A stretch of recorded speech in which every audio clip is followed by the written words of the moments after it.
Welcome to the 12 Report with Blessings Musugu, and these are the headlines.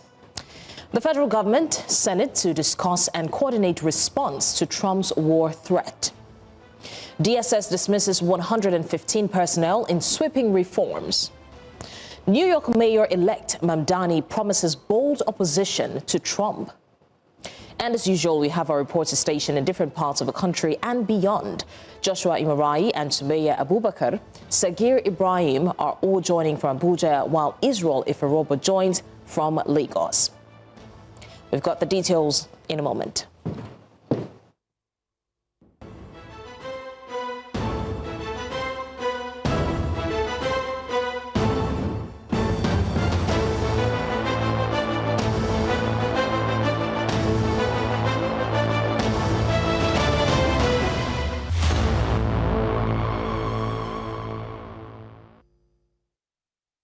And let's start off by telling you that the Nigerian Senate says it will discuss U.S. President Donald Trump's threat of military action against Nigeria with the executive arm of government.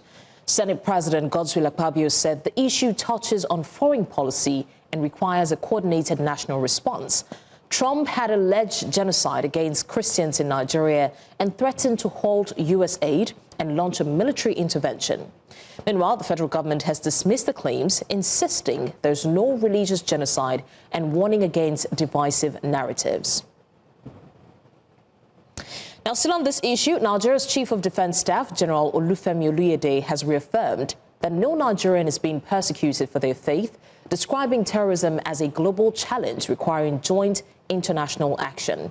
Now, he spoke after a joint security and intelligence chiefs meeting convened by National Security Advisor Nuhu Ribadu in Abuja. Oluyede said President Bola Tinubu recently recalibrated the nation's security architecture with officers skilled in asymmetric warfare to strengthen counterterrorism efforts. The meeting, attended by service chiefs and heads of security agencies, underscored unity and readiness to defend all Nigerians. Clear here, there are no Christians being persecuted in Nigeria. Well, we are facing insecurity, especially terrorism, and it's something that's been affecting Nigeria for quite some time. But as a group, talking about security heads, we've been doing our very best to checkmate this act of terrorism within the space of Nigeria. And you will recall recently, that's just last week, the President, Commander-in-Chief of the Armed Forces, President Bola Ahmed Tinubu, recalibrated the security architecture by bringing on board officers of proven integrity who are seasoned in asymmetric warfare to add impetus to our operations. I want to assure Nigerians going forward that we're going to add more to what we're doing, add more importance to our operations, and ensure that we checkmate this act of terrorism within Nigeria. And you know very well that terrorism is a global issue, it's a global problem. There are several countries that are challenged in that respect. And it calls for collective effort. So if we have countries out there who are ready to support Nigeria, we are ready to have them on board to help us checkmate the act of terrorism within the space of Nigeria. So we welcome everybody to support us. Meanwhile, two senior U.S. lawmakers have criticized President Donald Trump over his recent threats to launch military action and cut aid to Nigeria, describing his comments as irresponsible and dangerous. Gregory W. Mix, ranking member of the House Foreign Affairs Committee, and Sarah Jacobs, ranking member of the Africa Subcommittee, said Trump's approach ignored the complex causes of violence in Nigeria. Now, in a joint statement, they rejected the administration's decision to classify Nigeria as a country of particular concern, noting that extremist violence affects both Christians and Muslims. The lawmakers warned that any move to withhold aid or threaten military intervention could destabilize the region and undermine ongoing humanitarian and development efforts.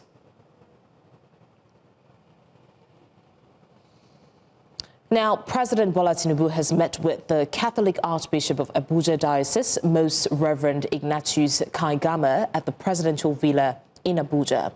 The closed-door meeting is part of the president's ongoing engagements with religious leaders aimed at promoting national unity, peace and social cohesion.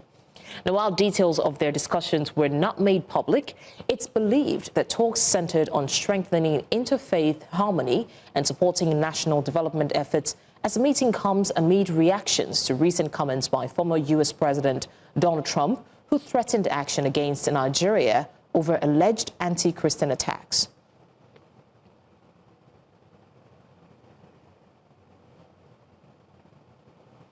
Now, once again, the Federal High Court in Abuja has given the detained leader of the indigenous people of Biafra, Nnamdi Kanu, a fresh deadline, this time till November 7, to open his defense in the terrorism charges brought against him by the federal government or risk waiving his right to do so. At Wednesday's proceedings, Kanu stood firm, insisting there were no valid charges against him under the law and that he would not defend himself based on what he described as a repealed legislation.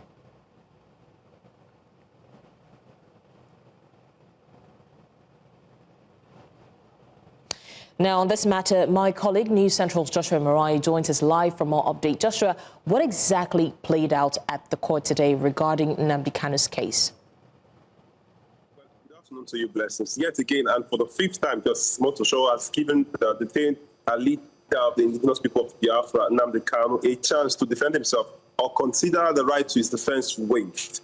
And Kanu, of course, in court today, in the dock, was still insisting that the laws and the charges against him are invalid, that the laws that those charges are filed under has been repealed, and he's asking the courts either they amend the charges or perhaps he would not defend himself in this trial. So did the judge or the prosecution say anything significant about this new deadline? Yes, of course. The senior advocate of Nigeria, that's the prosecutor in this matter, that senior advocate of Nigeria, told the court to stick to his earlier order that Nnamdi Kanu open his defense or consider it waived. Well, in the words, Justice James Omotosho said that he had to bend backwards so as to allow a fair hearing, and that on mechanisms are exhausted that before such a position could be taken. He, however, told Nnamdi Kanu that Nnamdi Kanu should consult appropriate criminal lawyers who have been defending people in this kind of cases, or perhaps he should consider his right to defense waived. Justice James Omotosho also gave a cautionary notice to some of the lawyers representing Nnamdi Kanu previously, who are now his advisors, or perhaps, let's say, consultants on this case. He told them that they've been going around spreading fake news on social media and granting interviews as to what did not happen in court, that they should caution themselves, or perhaps they might face disciplinary action. Blessings. All right, Joshua Imarayi, thank you so much for the updates. We'll see how this turns out. Now, residents and commuters in the Kurudu satellite community of Abuja have expressed strong displeasure as refuse in the area have taken over a key road passing through the community. The waste led to a major traffic gridlock as commuters on their way to work were seen trying to navigate their way, as over half of the road was filled with refuse. Our correspondent Blessing Akigbe compiled this report. Signs of growing frustration as commuters and residents are seen navigating their way through this pile of refuse to work. They say the heap of waste, which now blocks the road, is a health concern, causing serious traffic gridlock and posing as an environmental hazard. Accident just happened here now. It's part of this dustbin. Even as of last week, you understand, someone almost killed in the night because of this dustbin. Gaskiya wannan bola da iya kama nan gure yana kama na illa da yawa kai. Na farko yana kama accident. Na nan gurare har ga Allah. A babu ya kace mutane aka mutum biye a nan sati ma. Mutum biyu sun mutu kuma akan wannan bola ne. Bakin wanda suke samun accident akai in suka to da gudu wannan hanya wurin ya riga cike.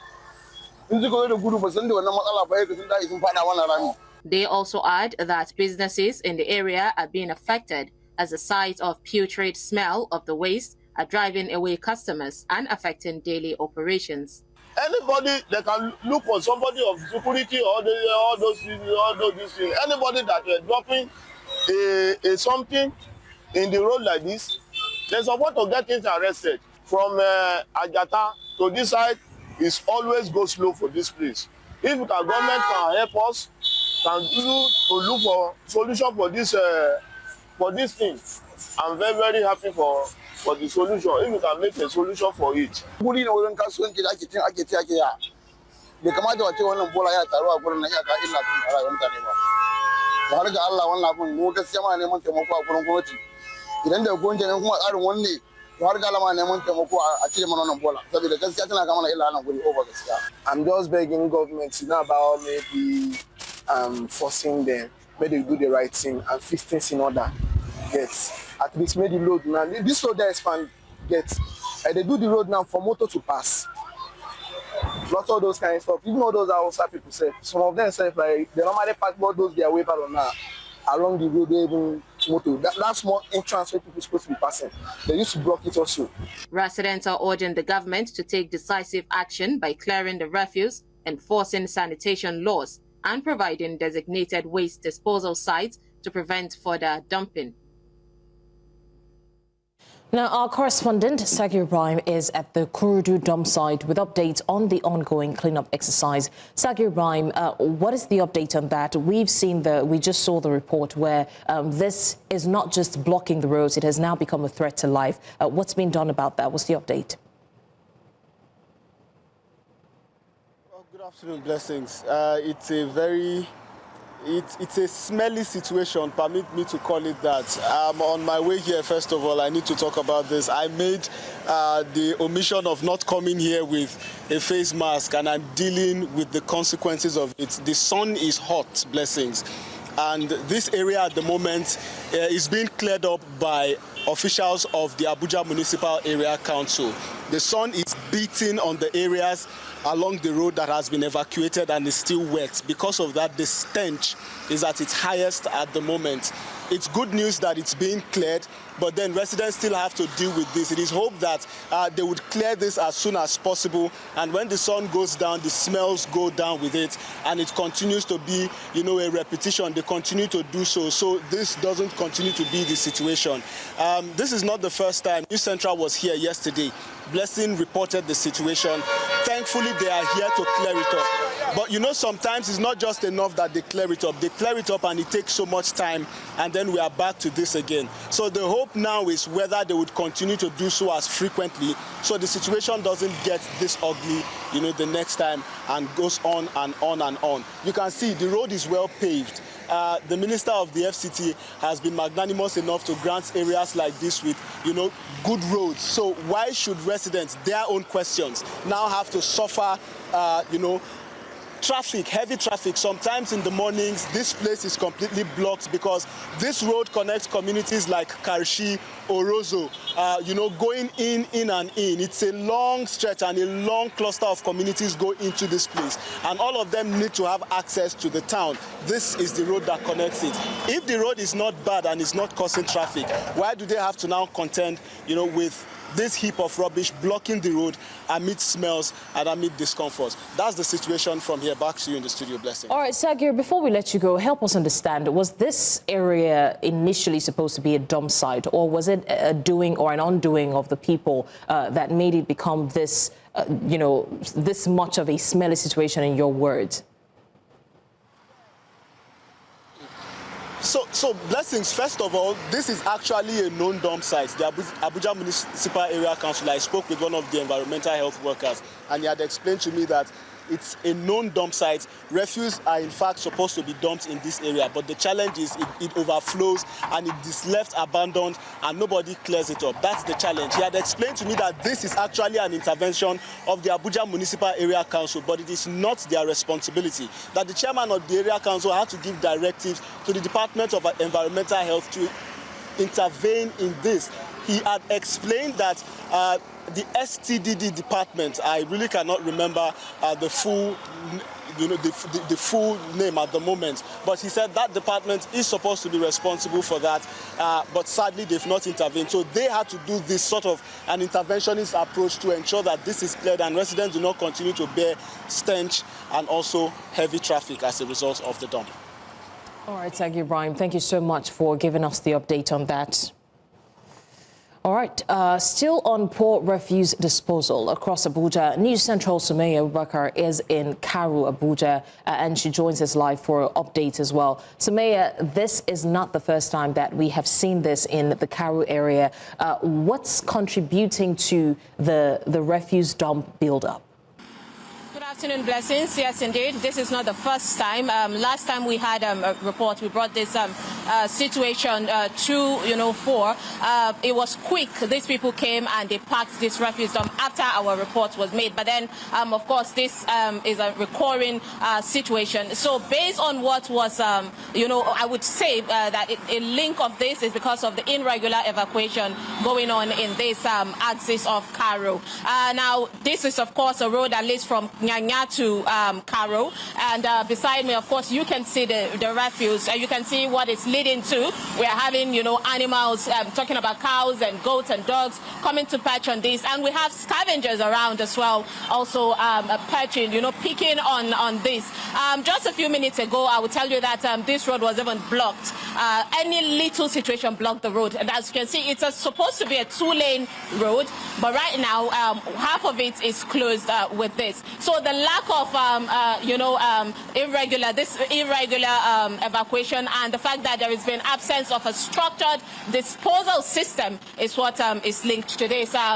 Because I would say, structured because according to them, they already have people that comes to pack this, but it's not as it should be. I would tell you that way back in Cairo, especially because I grew up in Cairo, you would see, this refuse disposal people coming to pick it every Saturday on a weekend. But right now, this tends to come about every month or maybe when people call their attention to it.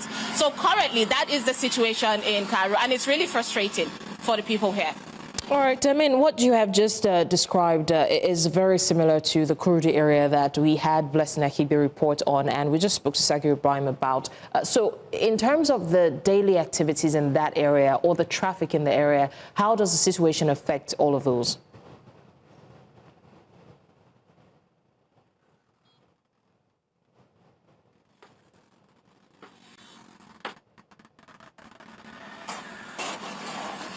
I would tell you the traffic is really terrible. Like I said, just a few minutes ago, there was a traffic here. So little as when people just come in large numbers or when cars drive in large numbers, it causes a gridlock here. But then for now, because it's on the other side of the road, it's at the closing hours. That is why you would see how congested and people get frustrated, lamenting here. Now, this, of course, is more of a business area. You see right behind me there are a lot of plazas over there. Now, these plazas have a lot of businesses and are close to the edge of this place. Of course, there are other, business owners. So, according to them, it is really frustrating because the odor, the stench coming out from this is nothing to even write home about. And when it comes to the environmental, impact on these Blessings, right beside me, it's a very deep river. We're standing on a bridge right now. So, this disposal is happening on a bridge. This is, what is happening. So, of course, now it's not the rainy season, but we saw what really happened because from the other side of the refuse areas, that's where it's been dumped. There is, of course, a river from that axis. So right now that it's not raining, this this dirt would fall inside that river, and it's already blocking, and it's a disaster. A disaster waiting to happen in terms of flood crisis. Talking about the next time rain falls. At the top of that area, there is a green area. Now that green area is a cemetery. This is a place where the dead have been resting. But then, of course, they have to deal with this, and it's really sad. So the people here are not only complaining about, the going around their daily activities in terms of work, they're also complaining about the stench, the environmental hazard of this. It brings not only, smell, but it also brings rodents to them, rats and all of that. So the impact is really alarming. And I would say that this is a recurring situation that is really scary that the FCT administration is not really taking as seriously as it should. The people are pleading for this. Now, this is, of course, has always been designated here, but it was because there was no occupation, of people around here. But now people have really grown into this area, and there should be a movement of this, but nothing seems to be done about it.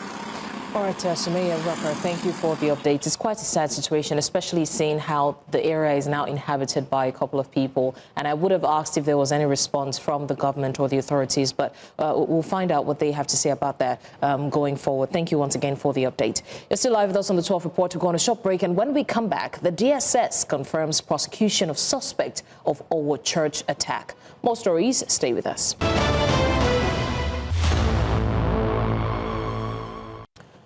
Many thanks for staying with us. We're still live on the 12 Report. Now, the Department of State Services on Tuesday said several high-profile terrorism suspects are currently facing trial across the country as part of efforts to strengthen national security and enforce accountability. The secret agency said 5 men are being tried over the June 2022 attack on St. Francis Catholic Church in Owo, which left more than 40 people dead. Several suspects are also facing terrorism charges over the June 2025 Yelwata massacre in Benue State, where dozens were killed. Now, according to the DSS Director General, Tosin Ajayi, the ongoing prosecutions show commitment of the security agencies to ensure that perpetrators of terror are brought to justice in line with the rule of law.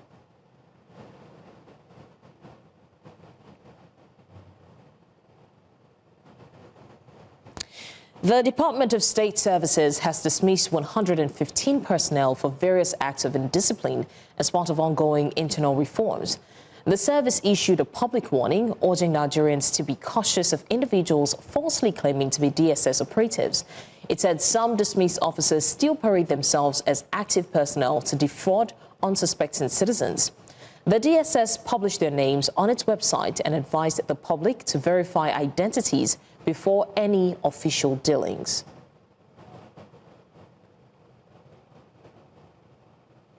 The 6 border communities between Kanu and Katsina State, comprising Shanono, Saure, Gorondutse, Ongwan Tudu, Ongwan Sumayya Fururuwa, and Dodona, all in the Shanono local government area of Kanu State, have accused the Katsina State government and the Miyetti Cattle Breeders Association in Katsina State providing an enabling environment for bandits to attack their communities.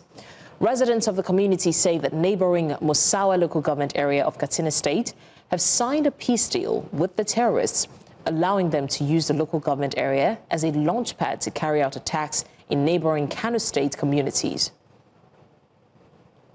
I'm standing right now at the border between Kano State and Katsina State. Yes. And this is going to be the river that divides Kano and Katsina. If I cross this river, I will be in Katsina, in Musawa local government specifically. Now, the controversy here is the fact that the people of Musawa have accepted to live peacefully with bandits and terrorists, but the people of Saure and Shanono are not. So, and the agreement is the fact that whenever the bandits cross this river to come and harass people here, terrorize people here, the agreement is that by the time they cross to Musawa, the Musawa people should give them cover. I'm here with the community leader who is going to give me an insight of what really transpired. Abin da yake faruwa ba mu da nisa tsakaninmu da gulbi, kuma in ka zo gulbi kana haye gaba ka shiga birnin wannan shine gaba, in ka haye gabar karshen gulbin ka shiga cikin Katsina Musa local government. Saboda haka ta nan gurin wannan mutane suka samu dama suke zuwa suna kashe mana mutane, suna kwace mana dabbobi da dai sauransu domin da daurin gindin Musa local government. Wato daga can Musawa kenan duka. Okay. Wato sun zo suka yi satin sun tashi daga nan. Suna da sun haura wannan sun sha. Suna haura wannan rafin sun sha. Sun samu immunity. Ba wani abin da ba wanda zai ce masu komai. Domin ni kusan mu ne cibiya. Saboda a garinmu jami'an tsaro suka samu nasarar kashe wasu, da kuma a nan ne aka kona mana motocin sojoji guda biyu, aka kashe mana soja guda ɗaya, dan banga guda ɗaya. Dan civil defense kenan. Dan civil defense. Aka kashe mana shi wanda yake dan uwanmu ne kuma garinmu yake. Abin da ya faru da shi. Jami'an tsaro sun yi kokari sosai. Kwarai matuƙa wanda Allah ya kawo kaddara da cewar sai sun taba mana soja da wannan simple defense wannan sulhu da aka yi na Musa shi ya haifar mana da matsala domin idan da Allah ya sa yadda jami'an tsaron mu suka yi kokari anan a ce Musa ma ta ba da jami'an tsaro sun sa mutanen nan tsaki an yi kwaba ko sun zo nan sun yi aiki babu wanda ya isa haura nan ba zai shigo ba to saboda haka mu kiran da zamu yi wa gwamnati mun yaba musu kwarai da gaske mun yaba wa gwamnatin jiha da ta tarayya ta ba mu gudunmuwa na jami'an tsaro da ta bayan muna so ta ƙara mana amma shawarar da zan bayar da Allah ya sa ni wani ne a ƙasar nan shawarar da zan bada guda ɗaya ce duk inda wata ƙungiya take ta wannan ta Fulani wadda ake kira miyatti Allah to gwamnati ta kashe ta saboda farkon abin da ya faru gwamnati wannan kungiya ta miyatti Allah ita ce ta ɗaure barayin nan gindi har suka karfi haka. Joining us now, as you saw in the video, we have my colleague, Emmanuel Bagudu, who is currently standing by. He was at the border between Kano and Katsina State, and now he's standing by to give us an update. Emmanuel Bagudu, these are quite heavy allegations against the Katsina State government and the people. You know, they have been accused of giving shelter to the bandits who attack Kano State. And one would expect that the authorities would have responded by now. Has there been any response so far? Yes, it's a very huge allegation. The only response I saw the presence of the GOC. The GOC, I ran into the GOC, visiting that company, GOC Division 1, Nigerian Army Kaduna.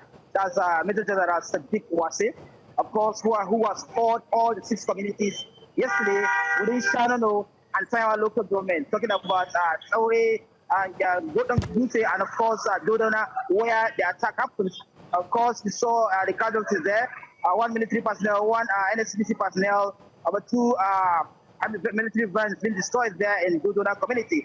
The only intervention there is coming as far as the inspection of the GOC. We have not seen any intervention from the government yet, even though there is an ongoing security meeting going on between top security agencies with that of the Kano State government. But they have not opened up to make any political statement. And here we have a huge allegation from the people of Kano local government claiming that their neighbors, Musawa local government area of Katsina State, are hosting bandits. And of course, they've done the illustration for us graphically. It's a serious allegation that requires an urgent response from the government of Kano State and that of the Katsina State. Because we have seen it. They've shown it to us practically, showing how these bandits move. You see that river called River Gulbi, that is the transit point. As soon as they come in from Musawa, as soon as they reach that river, they have immunity covering them from Katsina State. So that is an allegation that is subject to response that the entire people of Shannon and entire local government are waiting to be heard by the Kano State government and the Katsina State government. Yeah. Emmanuel Bagudu, thank you for the updates. We're hoping that we have more clarification on this by the authorities because, like we established, it's a very, very heavy allegation. Thank you for the updates once again.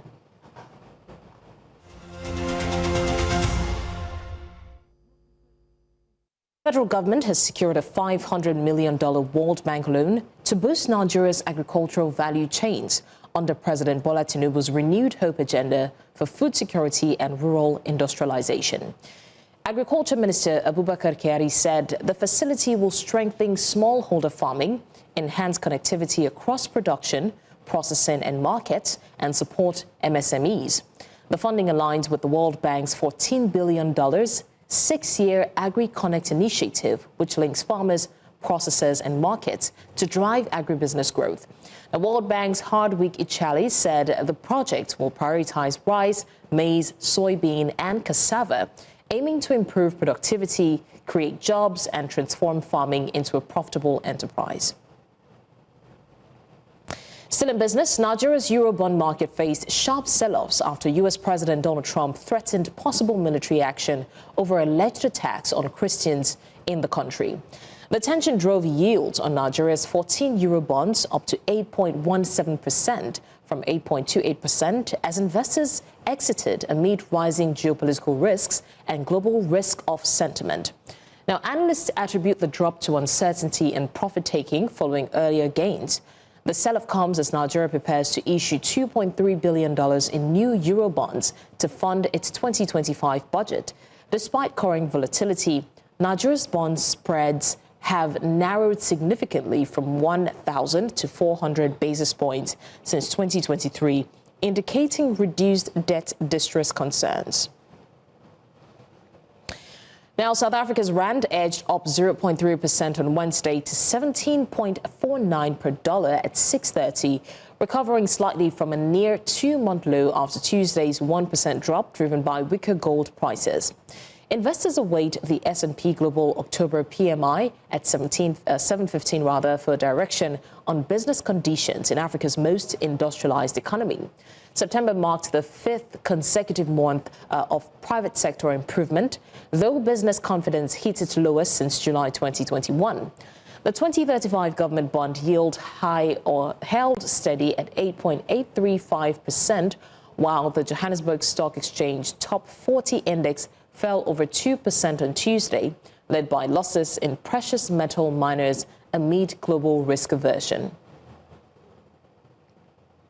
And now, air passengers in Nigeria have expressed outrage over the renewed sale of flight tickets only in US dollars by some international airlines, calling it a blow to the naira and a burden on travelers ahead of the festive season. At Lagos Murtala Mohammed Airport, passengers warned the move would further raise already high holiday fares. Tensions heightening after the Nigeria Civil Aviation Authority, the NCAA, introduced a new $11.50 advanced passenger information system, the fee, effective December 1st, 2025, to support security and data systems. Stakeholders said the charge, in addition to the existing $20 security levy, would worsen travel costs and passenger hardship. Still to come, New York mayoral-elect challenges President Trump in victory speech. We'll bring you the details after the break. Stay with us.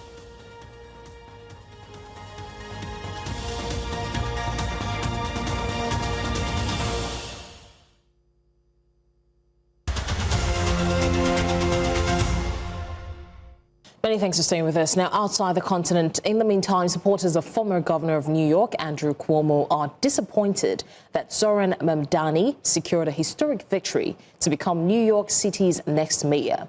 The Progressive Democrats' win over Cuomo marked a dramatic generational and ideological shift in the city's politics.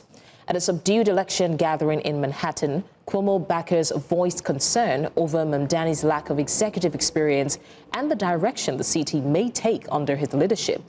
The upset followed an intense campaign defined by debates over housing, public transport, and economic inequality. We will usher in a generation of change.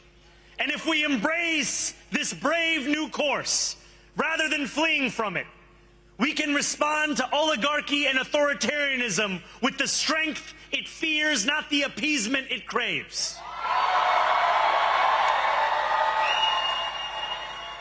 After all, if anyone can show a nation betrayed by Donald Trump how to defeat him, it is the city that gave rise to him. New Yorkers have elected Zoran Mamdani as their new mayor, making history as the city's first Muslim mayor and one of its youngest leaders. Mamdani says his decisive victory shows a way to defeat President Donald Trump, who has been a fierce critic of the Young Muslims' democratic socialist policies. His win marks a shift toward leftist leadership in New York and comes alongside Democratic wins for governors in Virginia and New Jersey. Mamdani vows to be the light in a dark political time. He is to resume office in January 2026. It's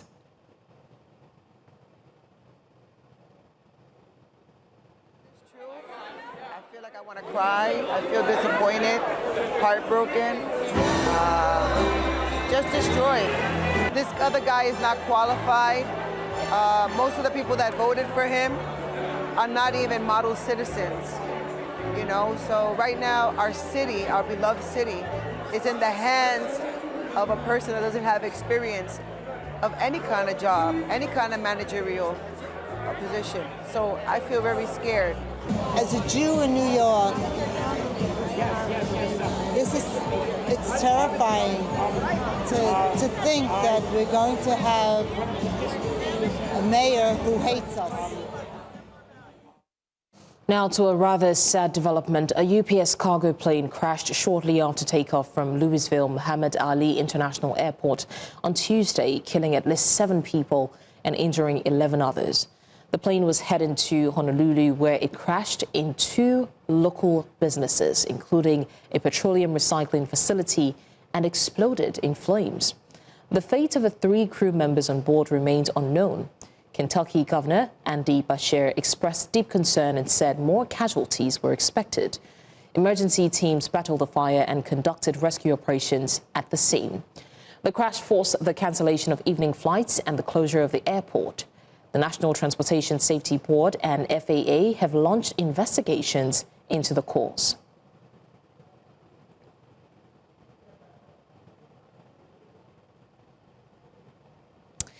In another tragic accident near Bilaspur, Chhattisgarh, 11 people have lost their lives after a local passenger train collided with a stationary goods train.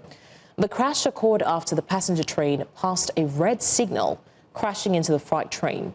Rescue teams worked for hours to recover bodies and free trapped passengers. Now, over 20 people were injured and are being treated in local hospitals. And officials say the front coach of the passenger train was lifted onto the last wagon of the goods train due to the heavy impact. An investigation has started to find the exact cause. The railway operator has announced compensation for victims' families and the injured. The railway line through the area has reopened after rescue operations concluded early on Wednesday.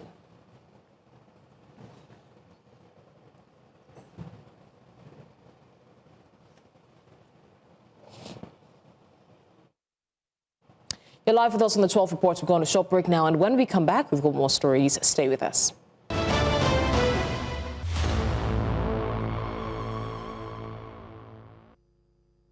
Many thanks for staying with us. Still outside the African continent and across the world, Deputy Prime Minister David Lammy will today face his first session of Deputy Prime Minister's questions in the Commons.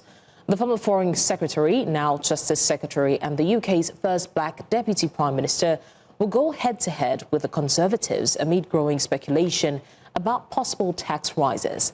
This comes just a day after the Chancellor Rachel Reeves declined to confirm whether Labour would keep its manifesto pledge not to raise taxes on working people.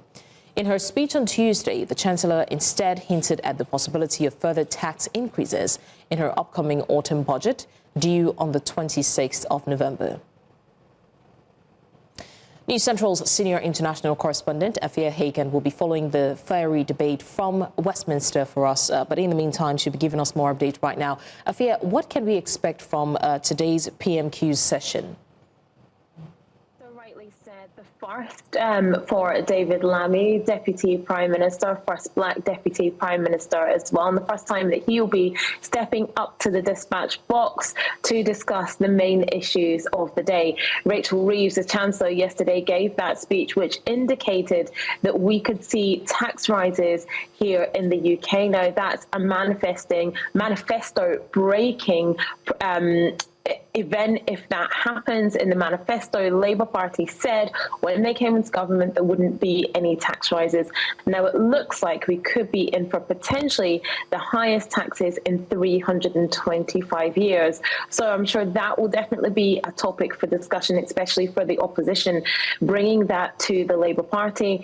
I can also expect that they will discuss the train incidents that we've had over the past week or so. We had that stabbing incident on the train going into Huntingdon Station, where 10 people were injured, a 32-year-old British national charged with 10 counts of attempted murder. And then we had the derailment as well on the transport network the next day. I'm sure that will come up in discussion at the dispatch box in Parliament today at Prime Minister's Questions.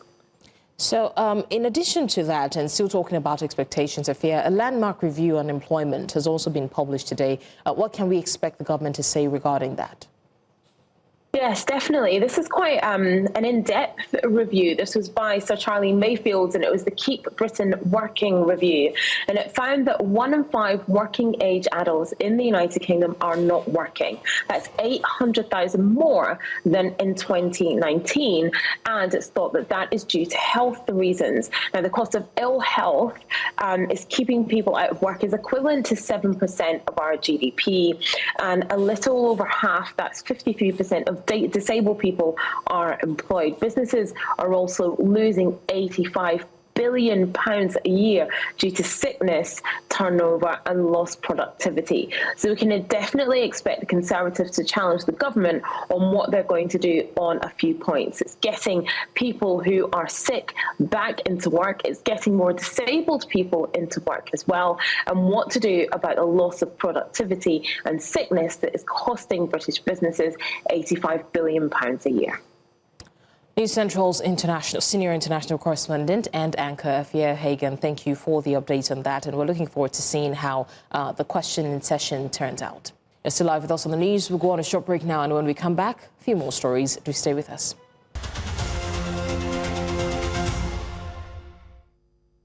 Yesterday, we applauded Namibia, a small nation in terms of population, but ambitious, for doing what many African economies only dream about: paying off a massive chunk of its international debt in one single move. I'm talking about a $750 million Euro bond. Gone, settled, not rolled over into another loan. They didn't declare a holiday or throw a parade. They just showed us what it looks like when discipline meets planning. Now today, in Nigeria, we're finding new ways to stay exactly where we are. Just days ago, the government secured approval for $2.3 billion in external borrowing. And now, without taking a breath, the president has asked the Senate to approve another 1.15 trillion naira in domestic loans to fill the hole in our next budget. In simple terms, we borrowed, and then we borrowed again. And now we're asking to borrow just a little more. And let's be clear, all nations borrow. Even Namibia isn't debt-free. But the difference is strategy. Namibia did not just pay off a loan because they're suddenly rich. They paid because they planned. They built a sinking fund, a financial reserve that is dedicated to paying off long-term debt. And when the bond matured, they had the cash ready. No begging, no panic, no exchange rate drama, just execution. Nigeria, on the other hand, is borrowing not for infrastructure or innovation, but to close budget gaps. And that's like taking a loan to pay your light bill instead of investing in a business that can actually make you money. And every time we borrow, the payback gets steeper.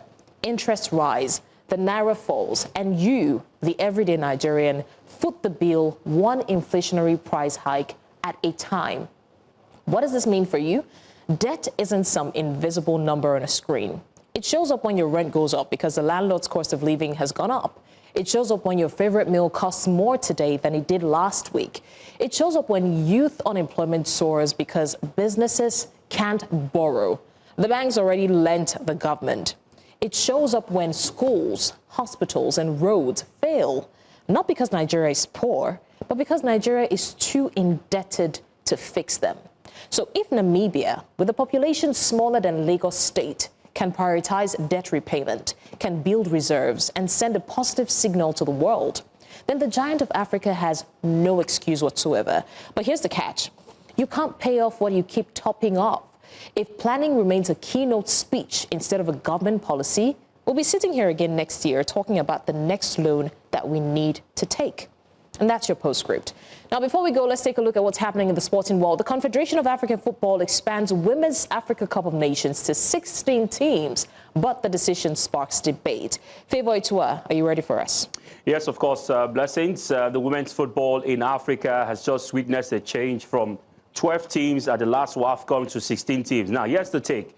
16 teams have been announced that will participate in the 2026 edition, but then CAF had to handpick 4 teams or 4 countries that will join the already qualified, 12 teams. And the way CAF did it has not gone down well with so many persons in Africa, especially with football lovers. And what they did was look at the FIFA rankings. Now, the FIFA rankings was used to handpick these countries. It means that these countries, whatever has happened in the past, despite their results, if they find themselves in a better place in the rankings, they will be picked. And the likes of Cameroon, Ivory Coast, Mali, and Egypt, these are the teams that have benefited from this. Is it a sportsman-like? I mean, that's $1 million question. But we'll be talking about a lot in the game. But of course, our eyes will be on what happens next. Will it be repeated again when it comes to men's football, especially with the AFCON that's looking forward to be expanded in the next few years? Only time will tell. But football has indeed witnessed a change, and that's what we'll be talking about later today on the show. Definitely. Well, a bit of an interesting one. You would want to stick around for In the Game. But that's all on the 12 report today. Remember, you may send your eyewitness report to the WhatsApp number on the screen because we want to see what you see. Also, do also follow us on social media. We are at News Central TV. You can watch News Central live on DSTV, channel 422, Go TV, channel 23, Star Times, channel 274, Avo TV, and YouTube. Many thanks for watching. I'm Blessings Musugu.